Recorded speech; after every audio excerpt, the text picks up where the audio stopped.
Hi, I am Marianne from Lux Yacht World, and I want to tell you about the couple who finally broke their habit. 3 summers ago, a couple came to us having chartered the same 45-meter yacht 4 times in a row.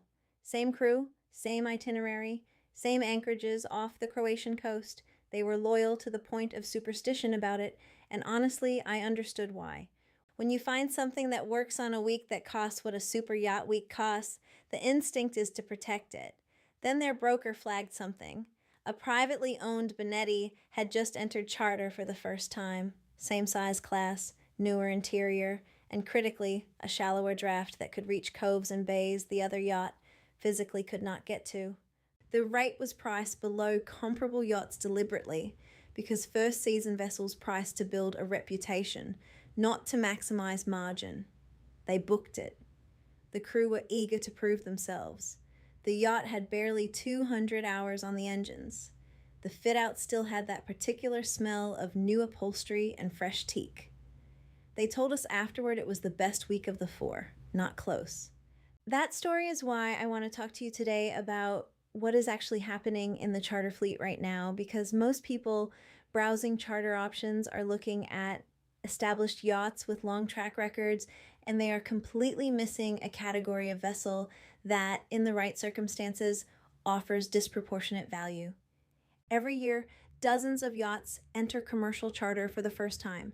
Some are newly delivered from the yard. Some are privately owned vessels whose owners have decided to offset running costs by opening a charter window.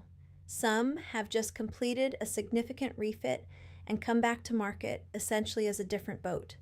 They do not arrive with reviews on the major platforms.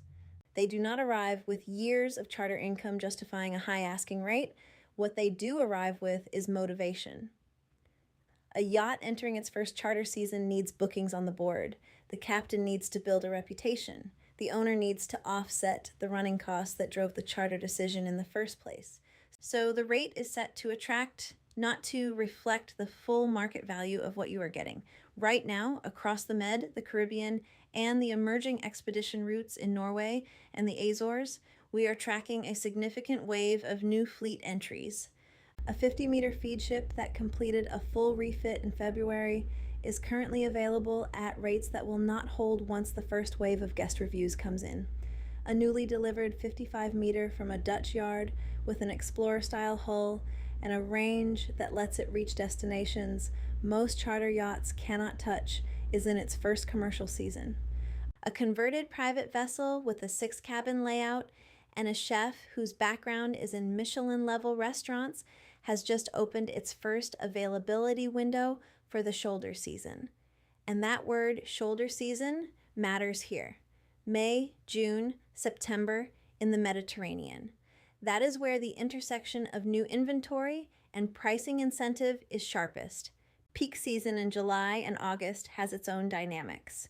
But if your calendar has any flexibility, booking a first season yacht in June gives you 3 things simultaneously. The weather is excellent, the anchorages are less crowded, and the yacht's motivation to deliver an exceptional week is at its absolute highest. I want to be honest about the trade-off, because there is one. When you charter a vessel with 8 consecutive seasons of reviews, you know roughly what to expect. The feedback loop has already run. Someone has already discovered that the water toys need an upgrade, or that the crew is exceptional at formal dining but less strong on active itineraries, or that the master cabin air conditioning runs cold. That intelligence exists. With a first season yacht, you are among the first to find out. Most of the time, that is a story you want to tell. Occasionally, it surfaces a friction point. The way to mitigate that is not to avoid new entrants. It is to work with someone who has done the due diligence on your behalf. That means inspecting the vessel, not just reviewing the spec sheet. It means speaking with the captain directly, understanding how the crew was assembled and whether they have worked together before. It means examining the yard history and the refit scope, not just the photographs. The photographs always look the same. The conversations are where you learn what you actually need to know. What we are also watching is the expedition segment specifically, because the new builds entering that space reflect a structural shift in what clients want from a charter week.